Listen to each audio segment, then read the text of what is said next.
I'll start by saying thanks for the invitation to talk, and it's really lovely. I always like to dob in other lovely artists, especially when they're a Waradgerie like myself. So I like to say hello to Jonathan, because it's lovely that I want to just say to Jonathan, it'd be nice if you would add a male perspective to some of the things that I might say, because we're from the same Aboriginal tribal boundary. So thanks for coming. So Waradgerie country, in 1975, when Norman Tyndale did a map of the tribal boundaries, it showed that Waradgerie was the third largest, not always a large boundary, but a bit like what we call bullying today, a bit like magpies taking over territories. We certainly had our warriors who went on and made our boundary bigger. So yeah, they do change sizes. So it is exciting to be the third. Never mind, we're not the largest. So if for New South Wales, if we took off the strip like the coast of New South Wales, the next third of New South Wales would roughly be Waradgerie. So I'm born and raised in Swan Hill, and in the recent I've moved on to my mum's traditional Aboriginal boundary, much to the dismay of my mother, who just says, you know, stop that rot to do with the gallery and get on home. So there I said I'd go for about 6 months, and I'm getting to my 5th year already, so time really flies. So that's where I am, tucked away, making sacrifices for people like you to enjoy, isn't it? Yes.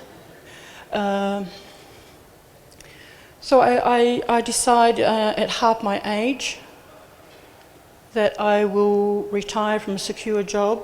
I think it's a lot to do with having a child, that I would go home, start a kind of a new life and become a traditional Aboriginal weaver. So that takes on a bit of a wild ride, which means going home to the parental home to live with your parents, and we know what that's like, without being an artist and turning their lives upside down, with all the scientific work I did to do with rediscovering my childhood environments with my dad. So it was about asking Mum, could I borrow Dad for about 6 months, because I was going to check out these plants that he taught me about when we were kids. Mum said, help yourself, take him, as long as you kind of like, you know. So I did borrow him for 5 years, every weekday for 5 years. I let him have a break on the weekends.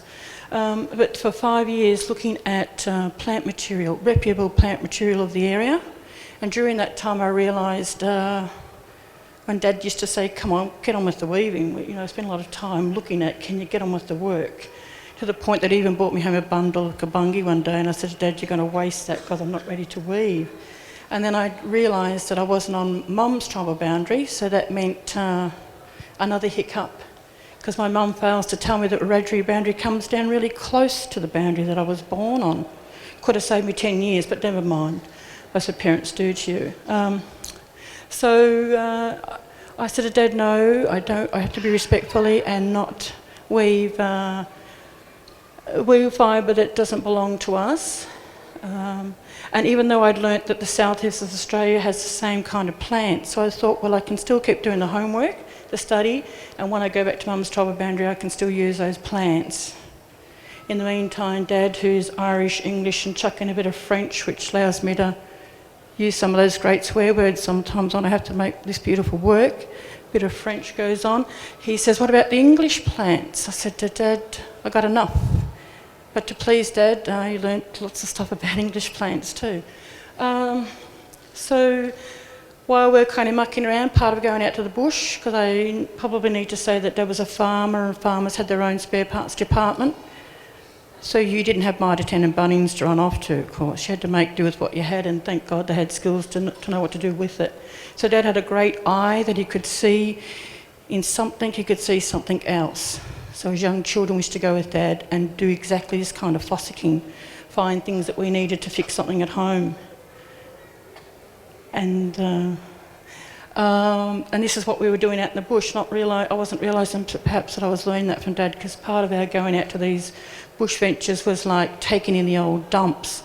Dad would take in a bit of interest of all the old trinkets and things we'd find at the old tips. So the journeys we started out like that, and then I'd say, oh, you know, come on, Dad, we're here for the bush plants. But no, we had to take in the trinkets of things. And one day he said, oh, you know, why don't you use a bit of old rusted corrugated iron to make something? So firstly, not agreeing, I did then take it home and mucked around with that to the point that I started to even change the shape of it. And excitingly, when my both parents were visiting one day, I pounded a beautiful oval shape into this piece of flat tin and asked my mum what she thought about it. She didn't really know, but then I said, no, don't look at the square piece of the tin, look at the beautiful oval piece that I pounded. If you could just see that, what do you think that could be? She said, oh, a cooliman, of course. And I thought, oh, that's a good student, just what I want to hear. So I thought, wow, I said to Mum and Dad, I could be a sculptor. Well, they didn't know what that was, they didn't really worry too much. So I was excited even though they weren't. So here I was thinking, well, I don't have a team of 12 muscly Waradgerie men, Jonathan. Good looking at that. Well, I didn't have that team to go and do all the hard work, because it is tough work. Not to mention snakes, but, you know, mud and cold water and things like that to get these rhizomes to weave. I thought, well, in training as a matriarch, a lot of home cooking, you know, I don't want the kids to divorce me, so this found material is pretty good stuff.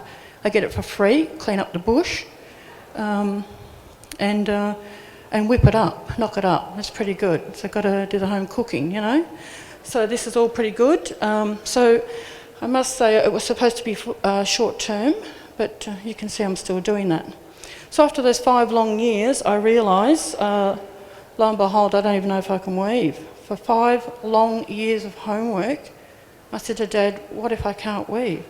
So I conned up the local gallery to bring distinguished weaver Yvonne Camacho to town, and they said, oh, they'd do it if I coordinated it.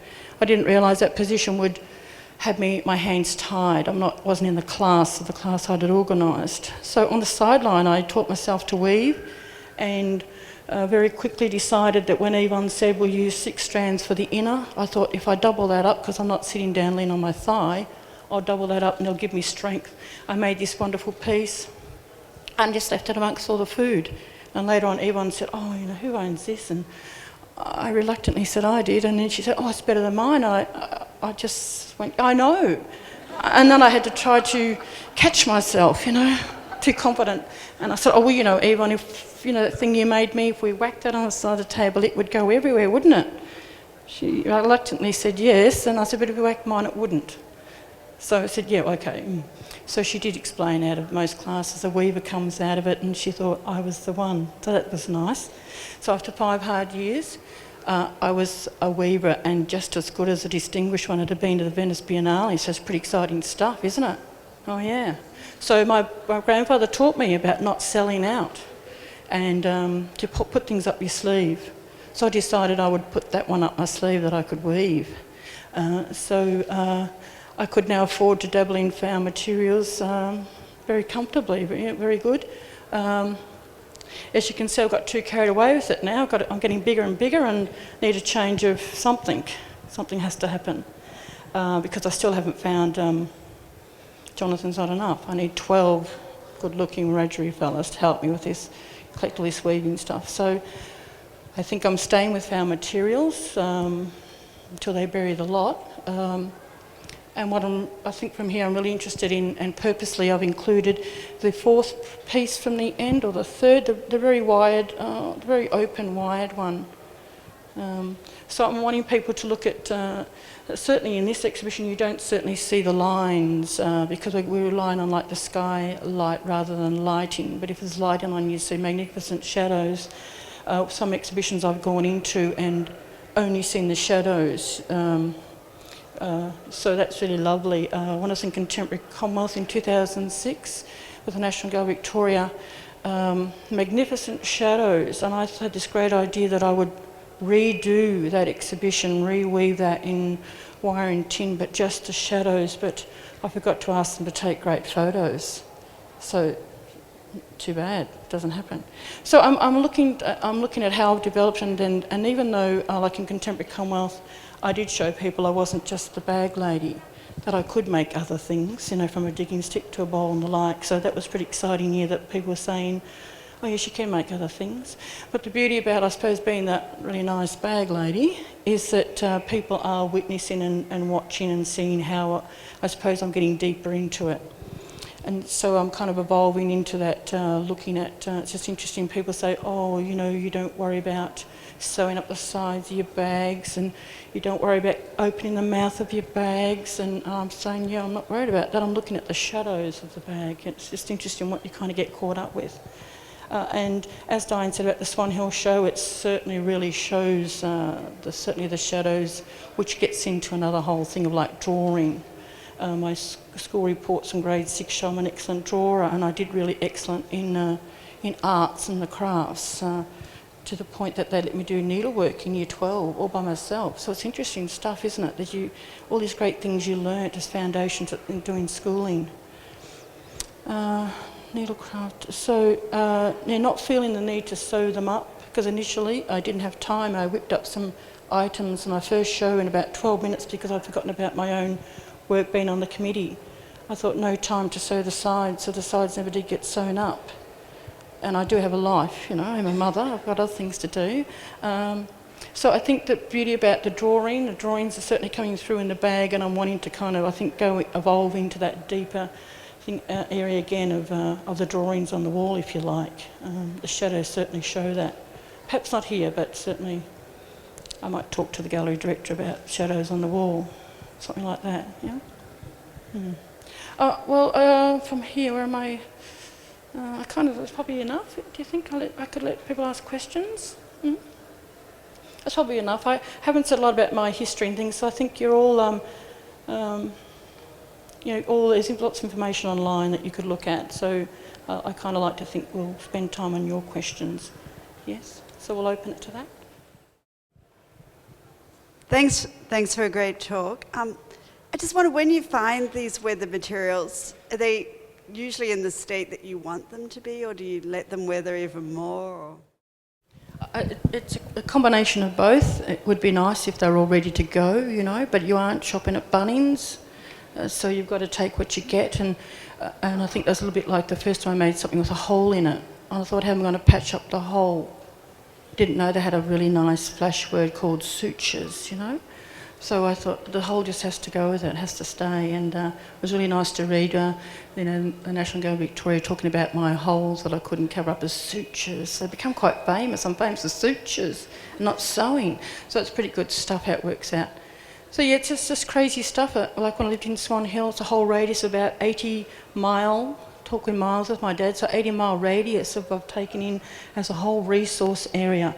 Only taking what I need. That's how I raised as in Aboriginal people, not being greedy. Only take what you need and leave the rest there. And of course the elements do all the work. They continue to do the work. So just taking what you need. Does that answer your question? Yes? I just had a question about the scale, because this is the largest work of yours that I've seen, and the process, I guess, of the commissioning here and your thoughts about upping that scale, you know.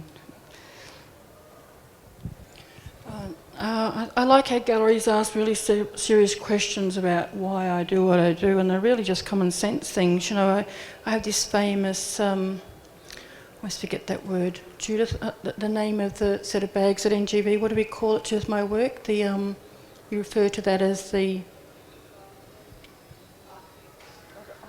I've thought of it now, the templates, isn't it?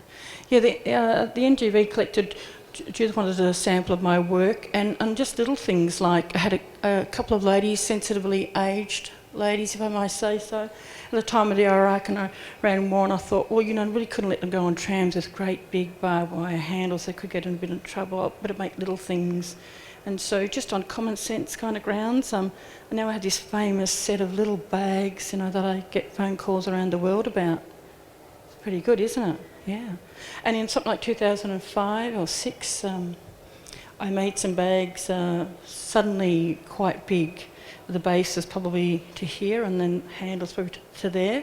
But my dad had had a stroke, and so because I didn't want to very quickly replace him, I decided I had to use what I had. And I just happened to have some things at my uncle's place that we bought in a couple of weeks before that we were going to cut up.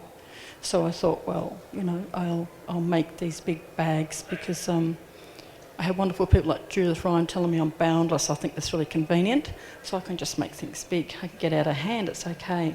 So that happened for this kind of reason.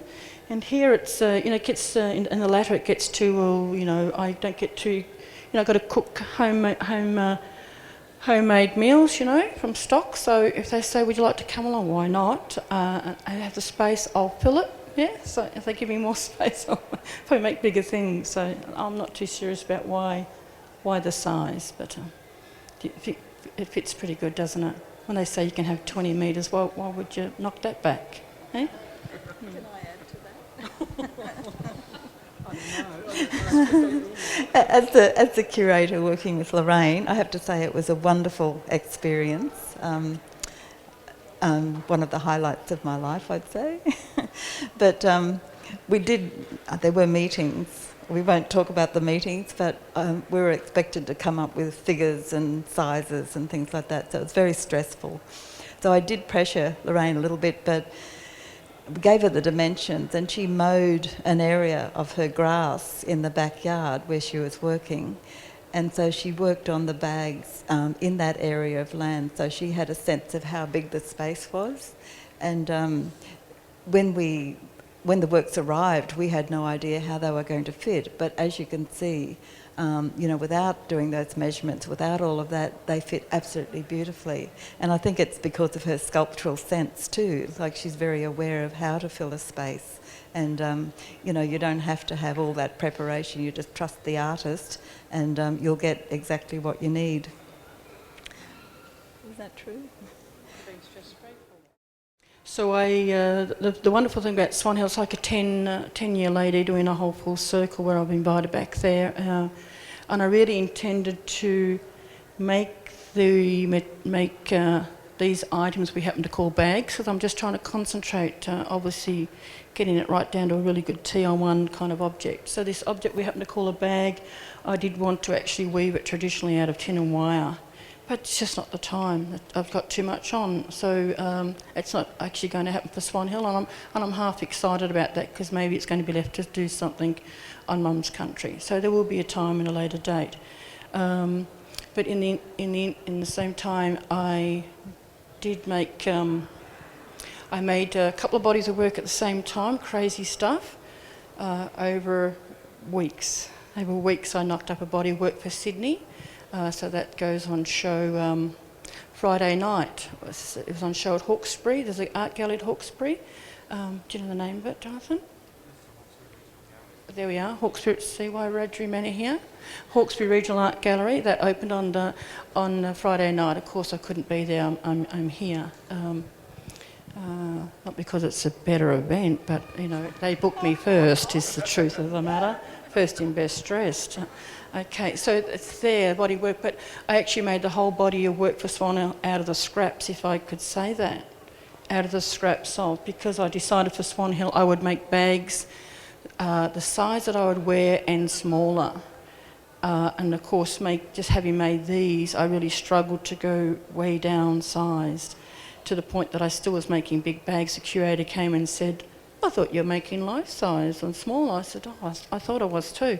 So he left and I cut them down, you know, bigger bag, cut into 3, you know, got it down, and now I have these really small triangular bags and things like that. So very, very, while I didn't make them the way I wanted to for Swan Hill, I've certainly made very intimate bags. And the shadows and the drawings is quite magnificent. I'm really proud of the drawings that I see within the shadows, to the point that I'm certainly moving that way. You know, my beautiful drawings of the past, I know I can draw, and here I am drawing with wire. So it's certainly opened up other greater things for me to do next year. Is that kind of enough, Judith? Because we can talk later. We don't want to tell them too much. Yeah, that's right. Granddad, can you talk about your granddad being a painter? So my mum is a parent of Aboriginal descent, and her dad of Aboriginal descent dabbled in lots of kind of things, and in the end he really concentrated on burning, so using a poker machine, burning whatever woods he could manage to get. So we have a really nice famous piece in our local the Swan Hill District Hospital actually has this famous piece that many people have gone in and tried to buy and they won't give it up. They've got a bit territorial. But it's a lovely way of preserving, isn't it? You know, it's been kept there, not been lost. So I've done lots of work to do with my pop's artwork, to the point of even spelling our tribal boundary Waradgerie how my pop spelt it, because we all know there's not a correct spelling. Just trying to get me to pronounce it right, it's another whole thing too. So I'm just looking at these things, and because I've learnt so much, for example, about cloaks and looking at the markings and how I don't know what the markings mean, and how I probably never should know what the markings mean, because it simply could be men's business, and how markings were made and cut with mussel shells, and then these incisions were then rubbed with ochre to make them stand out more effectively. All this kind of stuff, I've looked at that and how I can highlight my pop's artwork, revive that, and how I could, in my cloaks that I make cuttings, but to do with similar markings my pop did, and rather than use pipe clays or ochres that I'm not comfortable about, I can use things like the calcium from the mussel shell that was used to cut the markings. So trying to keep things all related. Crazy stuff, isn't it? But yeah, things you do as an artist. Is that enough about him? Again, we don't want to tell him too much, do we?